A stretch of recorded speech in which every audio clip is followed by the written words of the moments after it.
Selamat pagi, Amanginang. Kiranya Tuhan memberkati kita hari ini. Firman Tuhan untuk kita pada Kamis 16 Mei 2024 tertulis dari Ulangan pasal 6 ayat 4 sampai 7. Dengarlah hai orang Israel, Tuhan itu Allah kita, Tuhan itu Esa. Kasihilah Tuhan Allahmu dengan segenap hatimu dan dengan segenap jiwamu dan dengan segenap kekuatanmu. Apa yang kuperintahkan kepadamu pada hari ini haruslah engkau perhatikan. Haruslah engkau mengajarkannya berulang-ulang kepada anak-anakmu dan membicarakannya apabila engkau duduk di rumahmu, apabila engkau sedang dalam perjalanan, apabila engkau berbaring dan apabila engkau bangun. Demikian firman Tuhan. Bapak Ibu Saudara sekalian, pertanyaan bagi kita, kapan terakhir kita makan bersama dengan keluarga? Kapan terakhir kita berbicara, bercerita, bercengkrama dengan keluarga? Dengan anak-anak kita, dengan orang tua kita, dengan saudara-saudara kita, apa kakak atau abang atau adik. Kalau kita kita lihat, kita merenung, sebenarnya sudah sangat jarang itu terjadi ya. Jujur saja, kita sekarang sudah sibuk dengan diri kita sendiri, sibuk dengan gadget kita, bahkan jangankan untuk makan bersama, untuk duduk bersama saja bercerita sudah sangat jarang ya, apalagi makan bersama. Kita sudah sering makan dengan TV, makan dengan buku, ada yang belajar ya, ada yang belajar. Makan dengan HP, pastinya sering orang makan dengan HP. Bukan makan dengan ikan, bukan makan dengan nasi, bukan makan dengan suami, makan dengan istri, tapi makan dengan HP. Dan dia makan dengan orang lain yang tidak bersama-sama dengan dia. Karena dia bisa sambil video callan, bisa sambil bertelepon dan lain sebagainya. Jadi bisa renungkanlah itu, kapan kita terakhir makan bersama. Ya, Bapak Ibu Saudara sekalian, melalui firman ini sebenarnya kita cukup ditegur ya. Jangankan untuk seperti yang saya katakan bercerita tentang firman Tuhan, untuk bercerita-cerita hal-hal yang sederhana saja soal kehidupan kita pun sudah sangat jarang itu terjadi. Sangat jarang kita berkumpul dengan yang kita kasihi, karena kita sibuk dengan urusan kita masing-masing sekarang ini ya.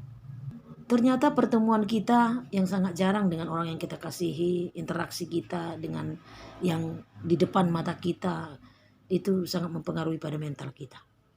Katanya di penelitian yang sudah pernah terjadi, ada satu lembaga namanya Alicent Medical Center, saya kurang tahu ini apakah di Amerika, yang jelas menemukan bahwa ritual sepele makan bersama itu merupakan tiang ketahanan keluarga. Karena acara makan bersama dapat memelihara kesehatan mental anggota keluarga, khususnya yang remaja katanya. Seperti yang diungkapkan bahwa penelitian menunjukkan bahwa remaja berusia 14 sampai 23 tahun, mereka yang biasa makan bersama cenderung memiliki kesehatan mental, kesehatan jiwa yang lebih baik.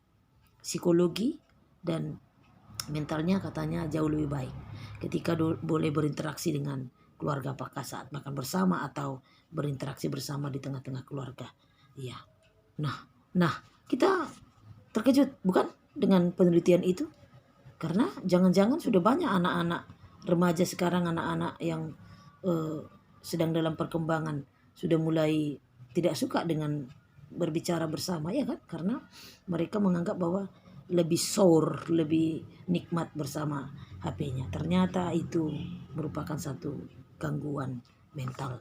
Kalau dia sudah tidak senang berinteraksi dengan orang tuanya, atau kita orang tua sudah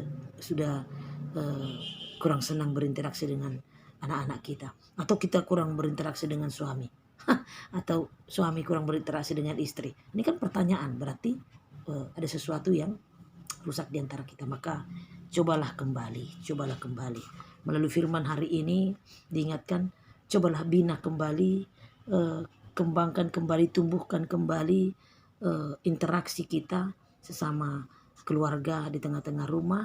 Apakah itu melalui makan bersama atau nongkrong sama-sama, berbicara sama-sama, tertawa bersama, membahas hal-hal yang lucu, membahas hal-hal yang sederhana, atau karaokean bersama. Itu sangat mempengaruhi pada mental, termasuk anak-anak. Kita perhatikan anak-anak kita, karena dalam firman Tuhan kali ini dikatakan, Apa yang kuperintahkan kepadamu para ini haruslah engkau perhatikan. Haruslah engkau mengajarkannya berulang-ulang kepada anak-anakmu. Apa itu? Kasihilah Tuhan Allahmu dengan segenap hatimu, katanya. Dan dengan segenap kekuatanmu. Itu ajaran yang harus terus-menerus kita ajarkan kepada anak-anak kita. Kasihilah Tuhan Allahmu. Mendekat kepada Tuhan dalam doa. Sekarang pertanyaan, apakah kita masih membiasakan berdoa bersama saat sebelum tidur atau sesudah tidur? Ini introspeksi bagi kita. Ternyata itu juga mempengaruhi bagi anak-anak. Bahkan ketika anak kita tidak melihat kita berdoa, tidak melihat kita melakukan yang baik, maka mentalnya juga akan rusak. Waduh, kita takut ya, kita takut. Jadi tentang Tuhan itu harus terus-menerus, dan tentang cerita-cerita yang lain, sering-seringlah berinteraksi kepada anak kita. Kasihilah Tuhan Allahmu dan hal-hal yang baik lainnya. Pada saat kapan itu harus dilakukan? Katanya haruslah engkau mengajarkannya berulang-ulang, bukan hanya sekali. Bukan hanya sekali. Bercerita, bercengkrama, bermain bersama, karaoke bersama, atau hal-hal apalah yang cukup baik untuk menjalin kembali keakraban itu, yang pada akhirnya itu harus berulang-ulang dilakukan kepada anak. Membicarakannya pada saat kita berbaring, saat tidur sebelum tidur kita bercengkrama, apakah terus-menerus menyelipkan tentang Tuhan, tentang kebaikan Tuhan Yesus, atau menonton bersama.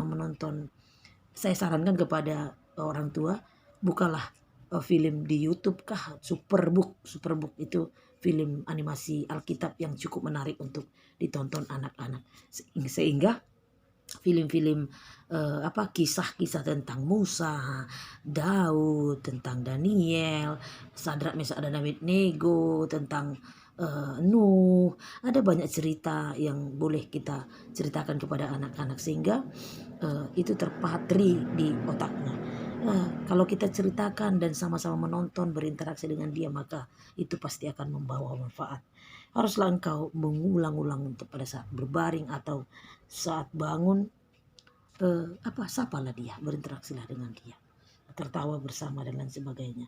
Saat duduk, saat engkau dalam perjalanan, dan saat engkau saat engkau berada di rumah atau dalam perjalanan. Jadi dalam segala waktu, dalam segala segi kehidupan kita, mari kita terus-menerus mengingatkan ke hati kita dan mengingatkan orang lain untuk terus berinteraksi, khususnya soal mengasihi Tuhan Allah, soal rajin berdoa, soal menumbuhkan keinginan kita untuk boleh mengetahui tentang kebaikan-kebaikan Allah dalam hidup kita.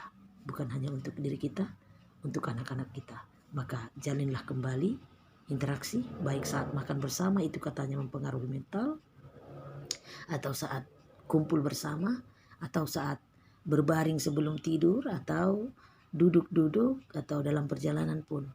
Selipkanlah untuk terus berinteraksi dan boleh saling akrab satu sama lain, sehingga itulah yang menumbuhkan jiwa dan mental kita yang semakin sehat dan bersemangat. Tuhan memberkati kita. Salam.